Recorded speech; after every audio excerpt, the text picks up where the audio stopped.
voudrais relever que voilà, l'horlogerie suisse est très très très réputée. Et pourquoi pas le chocolat. Voilà, donc les horlogeries, voilà, donc suisses sont très, très prisées, mais en tout cas aussi le mental du respect de l'heure, c'est vraiment propre aux Suisses, je crois, que le président de la République et son homologue de la Confédération helvétique sont en train d'échanger, chemin faisant, en train de venir ici dans la salle de congrès où on les attend pour ce point de presse. Félix-Antoine Tshisekedi qui lui donne quelques détails, je crois certainement sur la façon dont ça se passe, mais peut-être aussi leurs échanges en tête-à-tête qui se poursuivent. On a parlé des Suisses, des 7 Suisses comme paradis fiscal, mais en tout cas, comparé à la France, à l'Allemagne et aux autres pays européens, la Suisse, c'est un paradis fiscal pour les consommateurs. Il y a très peu d'impositions et les banques suisses sont très réputées dans ce secret bancaire. Et je crois donc que c'est l'instant qui voit donc le président de la République, Félix-Antoine Tshisekedi, et le président de la Confédération helvétique, Alain Berset, entrer dans cette salle de congrès. Nous allons, pour cet instant, nous confier au protocole qui va conduire ce moment de... Ah oui, la porte-parole du président, certainement. Ok, c'est elle qui est au micro. Nous allons la laisser donc conduire cette partie.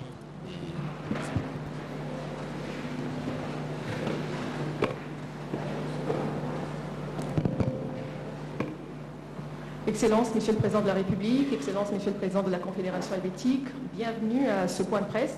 Nous avons un parterre de journalistes qui vont poser des questions. Ils sont des médias locaux et internationaux. Mais avant de commencer, Excellences, Monsieur le Président de la République, première visite de Monsieur Berset en RDC, première visite officielle, on va dire. Où est-ce que nous en sommes avec les relations avec la Suisse? Et après un entretien de plus d'1 heure, qu'est-ce que la population congolaise peut retenir de ce tête-à-tête? Merci. Avant toute chose, permettez-moi d'abord de souhaiter la bienvenue au président Alain Berset, qui nous fait une visite très intéressante et très importante, surtout en ce moment où nous sommes à la veille de la présidence de la Confédération helvétique au Conseil de sécurité des Nations Unies. Et donc, en homme averti, il a voulu se rendre lui-même compte de la situation, la réalité de la situation sécuritaire en République démocratique du Congo, et ça nous touche beaucoup, parce que ça signifie qu'il va vraiment prendre ce problème à bras-le-corps. Et vous qui vouliez savoir où est-ce que nous en sommes dans nos relations avec la Suisse, et bien voilà, ça c'est vraiment une preuve d'amitié et de solidarité envers le peuple congolais, envers la République démocratique du Congo. Et à part ça, ben, il y a aussi la coopération, les problèmes de coopération bilatérale. Et nous nous sommes convenus d'accentuer ces relations, de les développer davantage dans plusieurs secteurs de la vie économique. Donc voilà ce que je peux dire à ce stade. Monsieur le Président de la Confédération helvétique, Monsieur Berset, c'est votre première visite officielle en RDC, une visite qui est placée sous le signe de l'aide humanitaire. L'humanitaire, on le sait, c'est la conséquence, la cause, les conflits. Vous allez faire une tournée dans la partie est du pays pour notamment vérifier ou faire une évaluation de la coopération bilatérale. Quel est votre premier message à la population congolaise? Et merci beaucoup tout d'abord, Monsieur le Président, cher Félix, merci pour cet accueil, ce magnifique accueil qui nous est réservé ici au Congo, à Kinshasa, et comme vous l'avez dit tout à l'heure, l'occasion aussi plus tard dans la semaine de visiter Goma, Bukavu, d'aller voir la situation sur place. Et je crois que cette visite s'inscrit naturellement dans un cadre d'excellentes relations bilatérales que nous avons, mais aussi dans un cadre de relations multilatérales dans un monde relativement chahuté, avec beaucoup d'enjeux pour nos pays, pour le système multilatéral, et évidemment avec la situation que vous avez mentionné dans l'Est du pays, une préoccupation aussi que nous souhaitons porter jusqu'au Conseil de sécurité lors de la présidence de la Suisse en mai de cette année, parce que nous avons placé le principal débat que nous allons mener dans ce cadre-là sous l'angle de la protection des populations civiles. Et le premier message peut-être pour la population, c'est de dire, eh bien, le pays n'est pas seul, la population ne doit pas être laissée de côté, et nous souhaitons vraiment porter l'attention sur celles et ceux qui sont parmi les premières victimes de situations d'insécurité, de déplacement, qui sont les populations civiles. C'est ça que nous souhaitons faire en sorte de porter ce débat jusqu'au Conseil de sécurité, naturellement dans le cadre aussi de toute la discussion qui va avoir lieu sur la présence de la MONUSCO et de l'ONU. Nous connaissons évidemment le débat qui a lieu ici dans le pays, nous connaissons aussi le débat qui existe sur le plan international, et la Suisse, comme membre du Conseil de sécurité, aura aussi un mot à dire dans ce cadre. Donc cette visite dans l'Est est pour moi un moment très important, après la visite ici bien sûr à Kinshasa, et c'est un très grand plaisir d'être de retour. C'est la première fois que je suis là en fonction comme président de la Confédération suisse. Je crois que c'est que la deuxième fois qu'un président ou une présidente de la Confédération visite le pays depuis l'indépendance. Donc c'est pas si courant. La dernière fois c'était il y a une quinzaine d'années. Mais j'étais déjà venu auparavant. Je vous l'ai dit, Monsieur le Président, j'étais venu auparavant en 2004, une première fois, alors qu'on était en plein dans le processus de Sun City, comme parlementaire. Et j'étais revenu également en 2011 dans le cadre d'une organisation commune qui nous tient très à cœur, qui est l'organisation de la francophonie. Dans ce cadre-là, j'avais eu l'occasion déjà de venir aussi une fois ici à Kinshasa.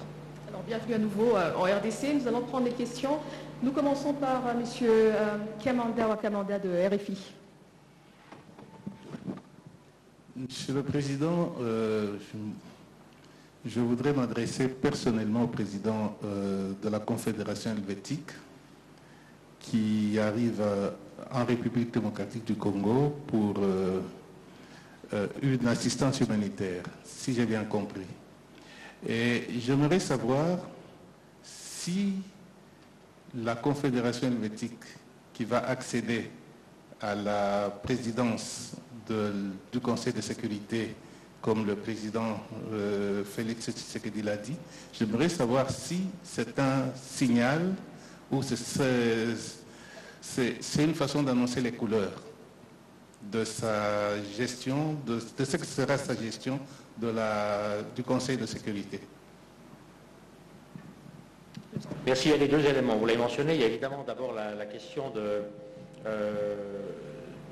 de la relation bilatérale entre la Suisse et la République démocratique du Congo.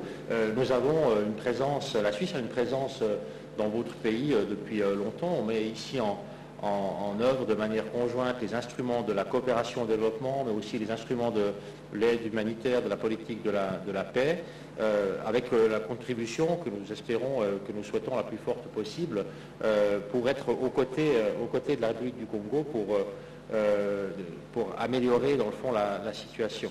C'est très complexe, mais dans ce cas, ce que je peux vous dire, c'est qu'en 2022, donc l'année passée, ce sont environ 25 millions de dollars que la Suisse a investi pour l'aide humanitaire, aussi pour la promotion de l'accès à la santé, pour la sécurité alimentaire, les questions de gouvernance et d'emploi, et on l'a fait notamment dans les provinces Nord Kivu, Sud Kivu et Ituri. Et ça, c'est vraiment la relation bilatérale et les travaux que nous avons là ensemble. L'autre élément, c'est le Conseil de sécurité. Pour la Suisse, ça a été un pas important de devenir membre des Nations Unies. Nous ne sommes pas un membre depuis très longtemps. Ça fait une vingtaine d'années maintenant. Et c'est la première fois que la Suisse va participer au Conseil de sécurité, ou participe depuis le début du mois de janvier, mais vraiment avec cette approche que l'on connaît, je crois, de la Suisse. L'engagement pour la paix, pour les processus de paix, pour la médiation, pour le dialogue. Vous connaissez également Genève, ce que nous appelons la Genève internationale, qui est le deuxième siège de l'ONU après New York, qui pour nous est d'une très très grande importance, un endroit où peut se passer beaucoup de contacts, d'échanges, pour tenter de trouver des solutions pacifiques aux problèmes et aux conflits. Et dans ce cadre-là, évidemment, c'est aussi cet ADN politique, c'est aussi cet ADN de la Suisse que l'on porte au Conseil de sécurité. C'est la raison pour laquelle un des grands thèmes de cette présidence du Conseil de sécurité, c'est la protection des populations civiles. Et où est-ce que les populations civiles ont besoin le plus de protection et de soutien? C'est là où il y a de l'insécurité, c'est là où il y a des conflits, c'est là où il y a des personnes qui doivent ou sont contraintes de se déplacer. Et c'est sous cet angle-là que, oui, vous avez dit, est-ce qu'on montre la couleur avec ça? Oui, on montre la couleur. C'est ce pourquoi nous souhaitons nous engager. Et il n'y a rien de mieux pour le faire que d'avoir eu des contacts sur le terrain, des échanges, de pouvoir voir les situations pour pouvoir en parler en connaissance de cause. C'est la raison aussi, naturellement, de tout ce déplacement dans l'Est du pays dès demain. Voilà, alors il y a une question qui va dans le même sens. Elle sera posée par M. Abraham Lwakabwanga, Jean-Marie, de Congo Émergence, politique de neutralité et assistance humanitaire, encore une fois. Merci, Excellence, et bienvenue encore une fois en RDC. Excellence, Monsieur le Président, tout récemment, la Suisse a détruit les armes qui étaient destinées à l'Ukraine par souci de préserver son image de neutralité dans ce conflit. Ma question est de savoir ce que vous pensez faire d'une manière spécifique. C'est vrai, vous apportez l'aide, mais est-ce que nous allons cette fois-ci entendre, étant donné que vous allez bientôt participer au Conseil de sécurité, avoir des mesures fermes de condamnation par rapport à cette agression que subit la RDC sous le silence de la communauté internationale? Je vous remercie. Merci. La question de la neutralité est une question naturellement d'une grande sensibilité, mais aussi d'une grande vivacité dans notre pays, en Suisse. Et, cette question de la neutralité a aussi une assez longue histoire, et nous avons des règles que nous nous appliquons à nous-mêmes, évidemment, pour préserver cette neutralité. Neutralité ne veut pas dire indifférence. La neutralité n'est pas l'indifférence. Vous avez mentionné l'agression de la Russie sur l'Ukraine. Eh bien, dans ce cadre-là, évidemment, la Suisse a repris les sanctions européennes. Nous avons pris, je crois, une position qui est très claire pour dénoncer toute la violation brutale du droit international. C'est complètement inacceptable. C'est une violation directe de la Charte des Nations Unies. Enfin, il n'y a rien de tolérable dans tout cela. Cela dit, cela ne nous conduit pas à participer ou à exporter des armes ou à autoriser des réexportations d'armes, parce que nous avons une règle claire dans notre conception de la neutralité. Nous ne livrons pas, dans le fond, d'armes à des pays qui sont en conflit. Pour la question de l'Est du pays, ce que vous avez mentionné, je crois qu'il y a beaucoup de choses qui se sont produites depuis quelques mois maintenant, et il y a eu ce rapport de l'ONU qui a, je crois, eu des mots très clairs sur la situation dans l'Est, sur la participation de pays voisins qui financent le groupe M23. C'est une discussion qui doit aussi maintenant se produire sur le plan international. Et je crois que la présence aujourd'hui ici n'est pas pour vous dire comment on peut résoudre ce problème dans la région où il se trouve. Je crois que la solution à ce problème, ce n'est pas une indifférence de la communauté internationale, en tout cas pas de la Suisse. La solution doit venir de la région et des pays eux-mêmes. Bien sûr, avec un accompagnement et peut-être un suivi, si vous le souhaitez, de notre part, mais nous ne sommes certainement pas là pour dire à la République démocratique du Congo comment est-ce que ce problème doit être résolu. Plutôt au contraire, pour, dans le fond, apporter un soutien, une visibilité, une présence, pour porter ce débat sur le plan international, aussi dans le cadre du Conseil de sécurité. Et nous sommes très très attachés, évidemment, à l'intégrité territoriale de tout pays. Et cette intégrité territoriale signifie simplement qu'il n'est pas acceptable d'aucune manière qu'un autre pays intervienne sur le territoire d'un pays souverain. Et je crois qu'avec ça, on a naturellement une position qui est très claire.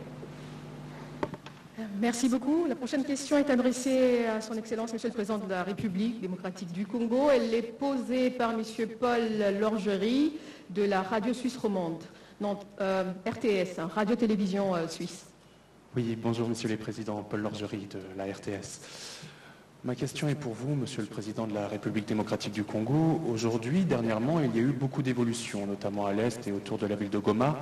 On voit que certaines positions du M23 sont en train d'être reprises par la force régionale de l'EAC. Certaines personnes, selon des personnes sur place, des déplacés retournent chez eux, notamment c'est les personnes du camp de Kanyaruchinya. Donc, selon votre point de vue, comment la situation justement humanitaire est-elle en train d'évoluer? Et il y a une autre question qui est en ce moment d'actualité, c'est quid du renouvellement du mandat de l'EAC pour une période de 3 mois, entend-on? Pensez-vous que cela sera suffisant pour justement pour régler le problème? Et ensuite, quid de l'état de siège qui aura bientôt 2 ans? Je vous remercie. Très bien. Merci. Pour commencer, les déplacés de guerre, la situation des déplacés de guerre reste toujours précaire. C'est vrai il commence à y avoir des retours, mais qui sont encore timides parce que le retrait des terroristes du M23 se fait assez lentement. Donc nous ne sommes pas encore à un rythme rassurant pour les populations qui en ce moment vivent dans des conditions infrahumaines. Donc ce retour, je disais qu'il se fait timidement, mais nous espérons que dans les semaines à venir, il va s'accélérer. Pourquoi nous l'espérons? Parce que nous avons répondu à une lettre du secrétaire général de la communauté d'Afrique de l'Est qui nous demandait pour la prolongation du mandat de la force régionale et qui faisait un certain nombre d'observations par rapport à cela. Nous sommes confiants que dans les jours à venir, ce processus prendra un rythme beaucoup plus rapide dans la mesure où il y a la force angolaise qui va très bientôt se déployer pour suivre le processus de désarmement et de cantonnement par la suite du M23. Et à partir de ce moment-là, nous ne pensons pas que ce sera encore nécessaire de garder les forces qui composent aujourd'hui la force régionale. Donc je parle de l'Ouganda, du Burundi, du Sud-Soudan et du Kenya. Parce qu'à ce moment-là, les forces du M23, le groupe du M23 sera précantonné, comme nous l'avons proposé, à Kichanga, où se trouve une base de la MONUSCO, et aussi une piste d'aviation, parce qu'après le précantonnement et donc le désarmement, ces forces seront déplacées vers un site que nous sommes en train d'aménager maintenant en ce moment près de la ville de Kindu, où ils iront en cantonnement et de là nous les préparons donc à s'introduire dans le processus de désarmement, démobilisation, réinsertion communautaire. Voilà, donc nous sommes dans cette dynamique. Nous n'avons pas de raison de penser que cela posera un problème parce que, comme je vous l'ai dit, nous l'avons toujours clamé haut et fort, c'était une agression. Ce groupe a été manipulé par le Rwanda dans le but simplement de déstabiliser la région pour des intérêts qui n'ont rien à voir avec l'insécurité du Rwanda, parce que ce prétexte du soutien de la RDC au FDLR est fallacieux. Ça n'a rien à voir. Le FDLR, c'est une force résiduelle aujourd'hui qui n'est dangereuse d'ailleurs que pour la RDC, parce que ce sont devenus des coupeurs de route qui n'attaquent plus du tout le Rwanda et qui n'ont plus de revendications politiques contre le Rwanda. C'est plutôt pour des intérêts autres que ceux-là que le Rwanda nous a fait cette guerre. Et donc, si ceux qui nous ont fait cette guerre soutenue par le Rwanda sont des Congolais comme ils l'affirment, ils devraient normalement accepter de rentrer dans ce processus de désarmement, démobilisation et réinsertion et rentrer à la vie civile. Et là, j'aimerais faire une précision et le marteler comme il le faut. Il n'est pas question ici de dialogue politique avec ce groupe. Je le dis et je tiens à le préciser, il n'en sera jamais question. Tout simplement parce que nous savons comment ceux qui nous déstabilisent procèdent. C'est à l'aide de ce genre au moyen de ce genre de dialogue qu'ils profitent de la situation pour nous infiltrer des éléments qui plus tard vont créer des revendications fallacieuses et justifier donc leur agression de la République démocratique du Congo. Nous n'allons pas le faire parce que nous avons retenu les leçons du passé d'une part, mais parce qu'aujourd'hui aussi il y a une nouvelle donne. L'Assemblée nationale, le Parlement en général, a pris une position claire et ferme là-dessus. Il ne sera désormais plus question de négociations politiques avec des groupes armés qui prennent des moyens militaires, qui utilisent les moyens militaires contre la République démocratique du Congo. Voilà, donc c'est clair. Ce qui va se passer, c'est du désarmement et de la démobilisation tout simplement. Si ces gens sont congolais, ben, ils vont devoir accepter de regagner la société civile, la vie civile, et non plus s'adonner à leurs activités. Voilà. Merci, Monsieur le Président. Une autre question pour Monsieur Bercé. Elle est posée par Madame Rachel Kizita du magazine Actu 30. Merci beaucoup, Monsieur le Président. En RDC, la Suisse est présentée comme un meilleur paradis fiscal. Ceux qui pillent leurs ressources, généralement en Afrique, trouvent mieux de garder leur argent et leurs avoirs en Suisse. Est-ce qu'après, il peut y avoir possibilité que cet argent soit rendu au peuple, notamment le peuple congolais, puisque nous faisons partie de ce cas-là? Est-ce que vous pouvez nous en dire un peu plus sur le cas de la République démocratique du Congo? Mais merci pour cette question. Vous avez présenté la Suisse comme un paradis fiscal. Je dois vous dire, ce n'est pas l'impression que j'ai quand je paye mes impôts, personnellement. Mais ça, c'est une question tout à fait personnelle. Non, écoutez, c'est un pays, la Suisse, naturellement, qui a essayé depuis le départ d'avoir une position dans la compétition internationale qui est favorable. Et comment est-ce que nous avons fait cela? Tout d'abord par les infrastructures, la formation, les capacités légales, dans le fond la stabilité légale et la prévisibilité du fonctionnement de l'État. Et nous avons avec cela réussi, mais ça a pris beaucoup de temps. Ça a pris beaucoup de temps. On fête cette année les 175 ans de la Constitution fédérale suisse. Imaginez, ça a pris du temps depuis l'arrivée de la Suisse moderne. Ça prend du temps, mais enfin on a réussi à créer, je crois, une situation qui, sur le plan international, nous est effectivement assez favorable.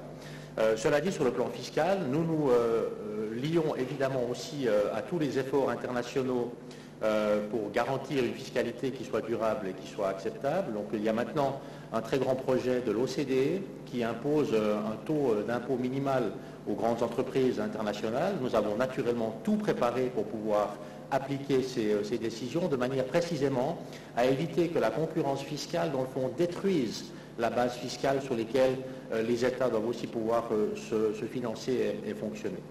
La question des ressources et des sorties de ressources, je crois que c'est une question que nous ne pouvons pas régler, que chacun peut régler sur son territoire. Et naturellement, il s'agit ici, je pense, d'une responsabilité de la République démocratique du Congo dans des conditions qui ne sont pas simples, Monsieur le Président. Je le sais bien, on a pu en parler également hier et aujourd'hui, de manière à ce que l'extraction des ressources, l'utilisation de ces ressources suivent des règles qu'il appartient aux pays souverains de déterminer et de fixer.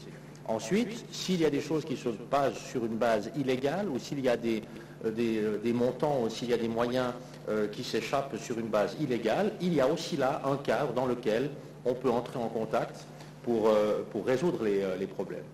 D'ailleurs, c'est déjà arrivé avec la République démocratique du Congo, et la Suisse a, je crois, à chaque moment démontré non seulement sa volonté, mais aussi sa disponibilité sur la base du cadre légaux existant, de travailler avec tous les pays qui souhaiteraient discuter de ces questions et trouver une solution pour le retour de l'argent.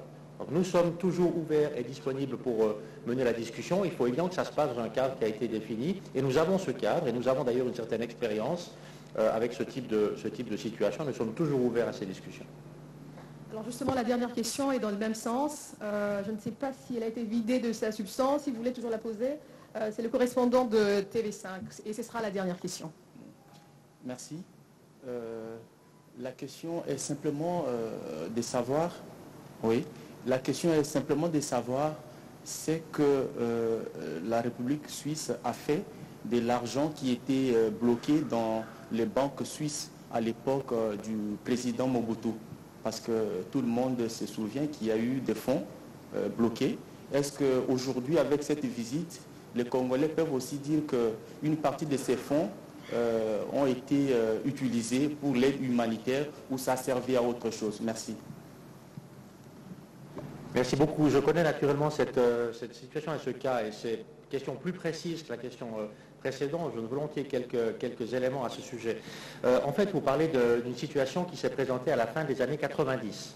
Et à la fin des années 90, le gouvernement suisse a gelé un compte bancaire, a également bloqué les avoirs. C'était une villa ou une maison qui avait appartenu au maréchal Mobutu Sese Seko pour un montant d'un peu plus de 5 millions de dollars.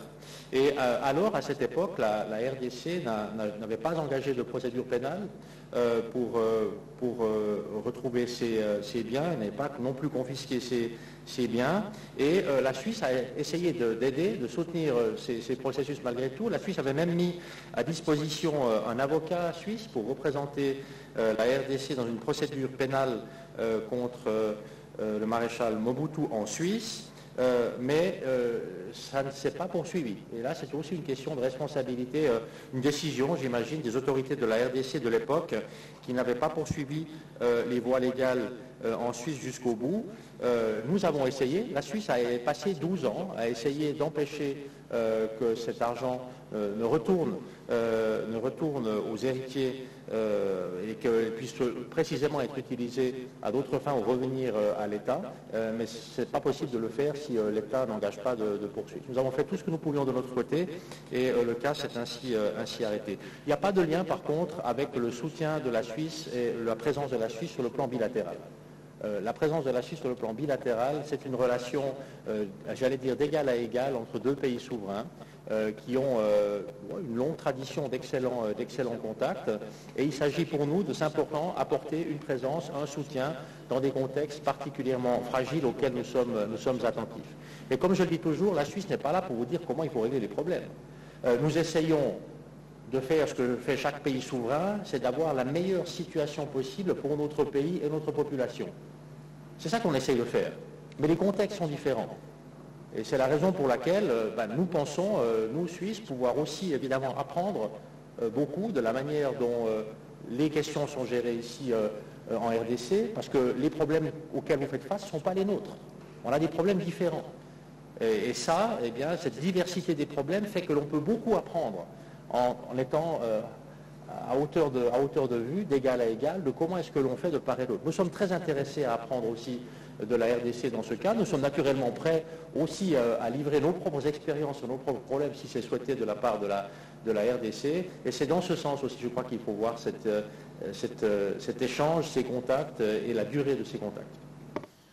Je ne sais pas s'il y a quelque chose à ajouter, mais en tout cas, Excellence, Monsieur le Président, vous dit merci d'avoir pris part à ce point de presse et on vous souhaite, Messieurs Berset, une bonne suite de visites en RDC. Merci beaucoup.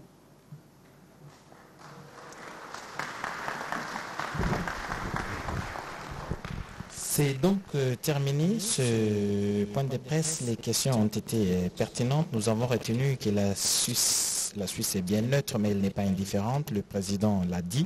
Il a donc rappelé que son pays, la Confédération helvétique, travaillera, en tout cas pour la première fois, comme président du Conseil de sécurité des Nations Unies. Et ce sera une chose qu'elle expérimentera. Mais en tout cas, il est venu voir des visus la situation dans laquelle les déplacés vivent et comment intervenir pour que cette situation cesse. Charlotte Kabanga. Bakeli ba RTNC ba mona bwane ana mutshindo tuvubele le meji ke mushindo jibafu mba matonga banda mna konkonko mufika bwa kumanya chitifita mukasengulu nanga nanga kweswa litonga da kongo mngala ta kujinta tumine ne mekale mte wa leji bwane kuikala muntu jika yibwele mu malo abantu ke ngofanga kwa mbabubi bibero pitakanato byonse byamani kujikapa mfumo jitonga ni mwenye wenda bapa tupu itetu tukali hakufunga byombo kupinga na kumetu tetekola. Bandeko batali ba RTNC mololu mo mokolo molelo mo suki wana bolanda kilengekani batata bakambi babale basola kyo boso bapandisango na mituna mpe biano bosaki bongo koyoka likamba bokembe sise bondeko ba musala. Amjambo wandugu wapenzi, Ninawasalimu nyinyi wote kwa furaha na upendo. Hapa tuko ku RDC Monde. RDC Monde iko juu ya development ya kwetu. RDC Monde iko juu ya kujenga kwetu Kongo. Tunawaomba mkuje wengi wa Kongomani muingie ndani ya RDC Monde. Iko mzuri sana, tukikuwa wengi tutafanya vitu ya maana sana. Tunawaomba tena Wakongole wote wa diaspora hapa kwenye tuko Bulaya, mkuye wengi, muingie wengi, itakuwa vizuri zaidi na tutajenga nchi yetu kwa furaha sana. Tusisahau kutia watoto wetu ndani. Juu watoto wetu njo avenir ya kesho. Mungu ni mkubwa. Mungu ni mkubwa. Hiyo monta tulikuwa tunatarajia kupata, ile monta inakaribia. Ile monta tulitarajia inakaribia. Tunakuwa karibu tupate ile monta, tueneze na tuendelee. Asante sana, tunashukuru sana Mungu. RDC Monde ezali awa pour development na mboka na biso. Boya ebele, boya bokota poto tonga mboka na biso. Surtout ba diaspora oyo tozala bango awa ya Congolais, ba diaspora congolais. Bokota tozala ebele poto tonga mboka na biso. Kobosa na teto tia pe bana na kati, bana na biso bazala na kati. Po bana wana nde avenir ya lobby.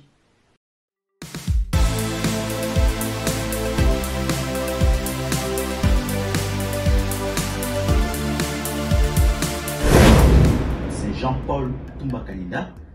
Je suis là aujourd'hui, comme vous le savez, comme d'habitude, la transparence, la RDC Monde, vous présenter le bilan de 2022. Nous sommes presque au bout de nos efforts. On va atteindre notre objectif de 100 000 en Suisse. On est aujourd'hui à 74 500 et quelques, donc plus de 74 000. Là que je vous parle, je pense qu'on a déjà atteint 75 000 dans le compte. Ici, je vous montre ce qu'on a fait comme capture du dernier bilan dans le compte. Et vous allez voir que chaque année, depuis 2018, nous montons presque avec une moyenne de 15 000. Alors, on a 75 000. Pourquoi ne pas atteindre les 100 000 cette année? Invitez vos frères ou bien doublons notre mise. Tous les frères et sœurs de RDC Monde, à qui j'ai dit merci infiniment pour votre confiance. Alors, RDC Monde, toujours avant, bientôt on va atteindre notre barre de 100 000. Notre objectif n'est pas impossible pour cette année. Allez, dans vos poches, RDC Monde, Tokolonga.